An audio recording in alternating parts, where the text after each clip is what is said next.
effect on America, as Donald Trump has postponed the introduction of his vice president tomorrow morning. And joining us now on the phone from his Manhattan headquarters is Mr. Trump. So let's take the terrorist act, and everybody now believes that's true because the French authorities have turned over the investigation to their anti-terror unit. If this is proven to be the case, I believe it's a world war now. We're in a world war scenario. It's no longer just isolated ISIS attacks. Do you agree with that? I certainly do, and I've been saying it for a long time, and it's out of control, and we don't call it what we have a president that doesn't want to call it what it is.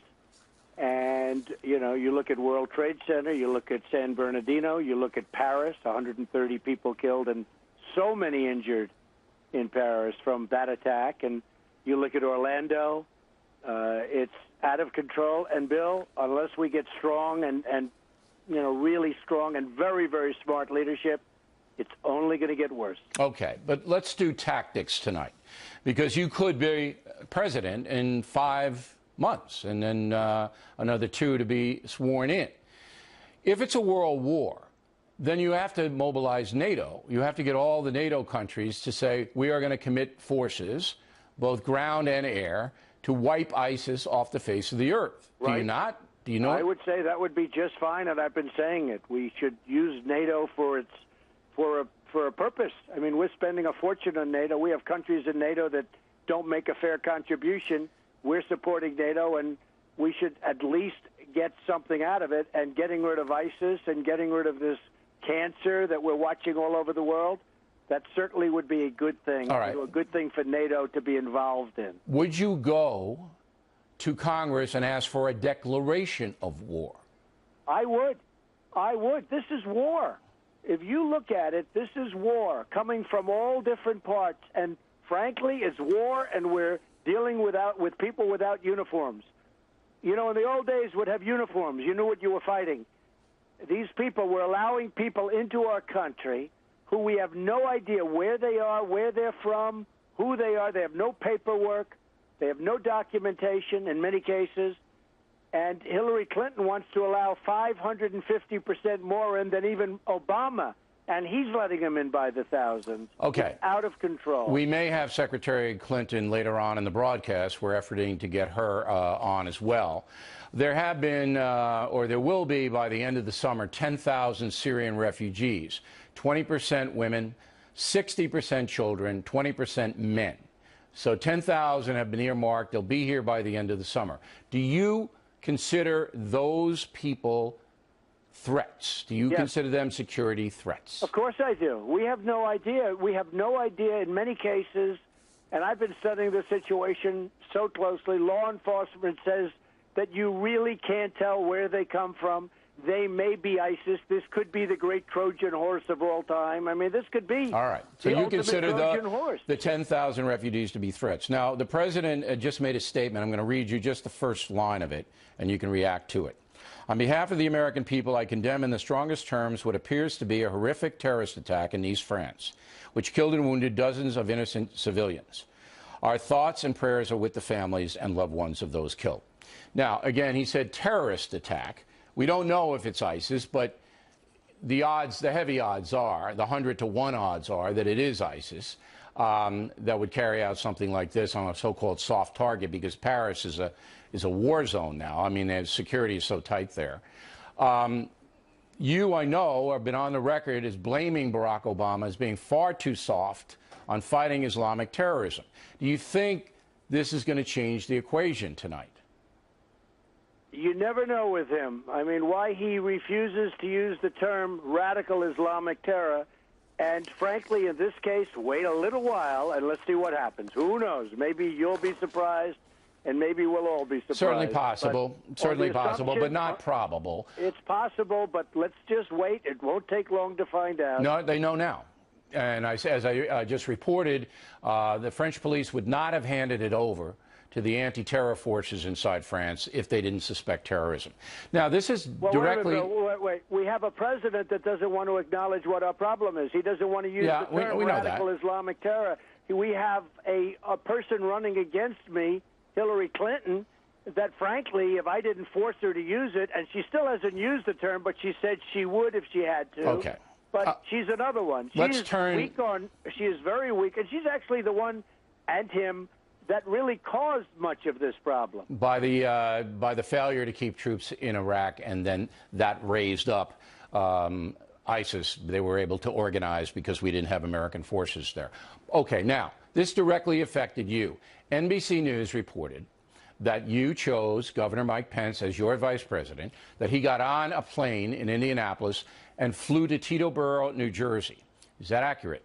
Well, I'm not going to comment on anything. I just think it's you can just say it's accurate, or is NBC Excuse News me, reporting accurately? Hold it 1 second. Okay. NBC News often doesn't report accurately. That I can tell you. But in this case, let me just tell you, I had a news conference planned for tomorrow, and out of respect for this horrific situation, I just think it was inappropriate to have the news conference tomorrow, so I postponed the news conference, and we'll announce tomorrow when it will be. Okay. But I just felt in light of this horrible situation, this horrible attack, it would be inappropriate tomorrow morning at 11 o'clock to have a news conference. Yeah, and I think most people would agree with that. Can you tell me if Governor Pence is in New York tonight? I might want to take him out after. You have to call him, but let me just say this. I have great respect for Governor Pence, but I also have great respect for Newt. I have great respect for Chris Christie. We have some tremendous people in the Republican Party, but I'll be making the announcement at the appropriate time, Bill. Okay, you guys are slotted to do 60 Minutes on Sunday, and I know they're expecting you to show up, so you'll be there with your VP pick, correct? Well, in light of what's happened tonight, in light of this, absolutely horrific attack, I'm not sure that I'm feeling good about doing 60 Minutes, and I'm not sure that 60 Minutes is going to want to do anything other than this attack. We have to get to the bottom of this. There's something very evil going on. There's something very bad going on, and we better get awfully tough and awfully smart and vigilant very, very quickly, because our world is becoming a much, much different place. Well, as we both agree, it's a world war now, and it better be acknowledged that. Now, let me ask you this. Many, many Americans are afraid. They're afraid across the board of terrorism. They're afraid of you. They're afraid of Hillary Clinton. They're just afraid. I mean, that's all the polls show that. If you are going to then launch us into a war, all right, and Congress would have to approve it, and you know all that, are you confident that we could win this war quickly against ISIS and these terrorists? Because it's not hard to drive a truck into 1,000 people and kill scores. It's not hard to do that. We're going to have to make a very big statement. Right now, they're making us look so bad. We're going to have to make a very big statement. Our youth is being lost to us, much of our youth, where they're joining ISIS because they think ISIS is winning. We have to make a very big and a very bold and a very strong statement. As far as being afraid of me, everything I see that they like me. I am the person that's believing in law and order, okay? We need law and order in our country. We need to stop with the borders. We need to stop allowing people to come into our country who we don't know where they're from and who they are, and there's going to be plenty of them from ISIS. I used to say possibly, but now it's almost inevitable that's what it's going to be. We have over 1,000 investigations going on right now on radical Islamic terror right now, more than we've ever had. And now Hillary Clinton and Obama want to allow more people into our country. What are they doing?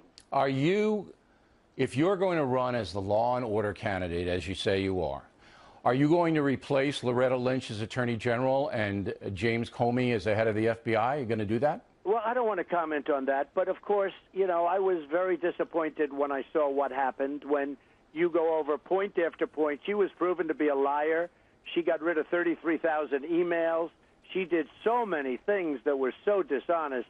And then to hear that she gets a pass and that other people, Bill, I can't imagine that you would their lives are ruined and destroyed. I mean, that was terrible. But if you shake up the FBI and the Attorney General, not so much. I mean, Chris Christie can do that job.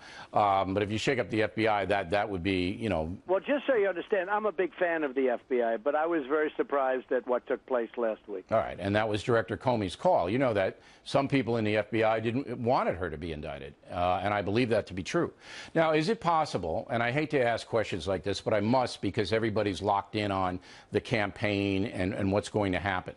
Is it possible that you had your vice president selected, and because of this terror attack, you changed your mind or you're leaning in another direction? Did the terror attack influence your selection of your vice president? No, absolutely not. Okay. What's happened is I think it would be totally inappropriate to have a news conference on a vice presidential pick tomorrow in light of, you know, so many people. So whoever you picked, and NBC News is reporting it's Pence, and they didn't couch it. They just said Donald Trump is picking Pence. Pence got on a plane. He's in New York now. NBC News didn't couch it. They said this is what it is. It will have nothing to do with this attack. All right, and nothing to do. That's a good piece of information. I will tell you, we will be very, very strong if I win. We will be very, very strong, and we will be very, very smart. Okay. Now, I have to give Mr. Trump a compliment, whether you like him or not, you're going to vote for him or not, whatever. Donald Trump reacts, all right? When we call Donald Trump, and he is the Republican nominee, all right, and you want to hear what he thinks about a terror attack in France, he gets on the phone with what? 8 minutes, did I cajole you? I yelled at you for 8 minutes, but you got on the phone, you talked to the American people directly, and I think everybody has to admire that. I really do. You want a last word on it?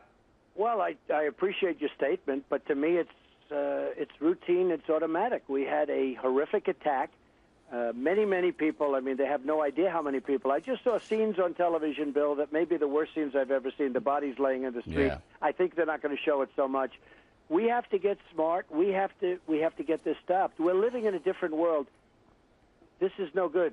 No. So when you call, and you're right, 8 minutes or 5 minutes or 2 minutes, it doesn't. No, I mean, I really have to compliment you, and people have to know that you were in a meeting, you came out of the meeting, you got on the phone with us to talk to the American people directly, and that's what the American people need. They need to hear from their leadership. This is a terrible thing that's happening to the world, and when you say a phone call, it's obvious what has to be done. And we're living in this politically correct place where you have a president that won't say what it is. He won't talk about the problem. No, I believe in being direct, and I believe in solving problems. All right. And other people can't do that. Well, tens of millions of people heard you now, and we appreciate you coming on very much. Again, we are efforting Hillary Clinton to come on in a phone call on this hour. Her staff has been very cooperative with us tonight, I will say that, and we hope that she will do that. Now let's bring in Bret Baier from Cleveland, who, as the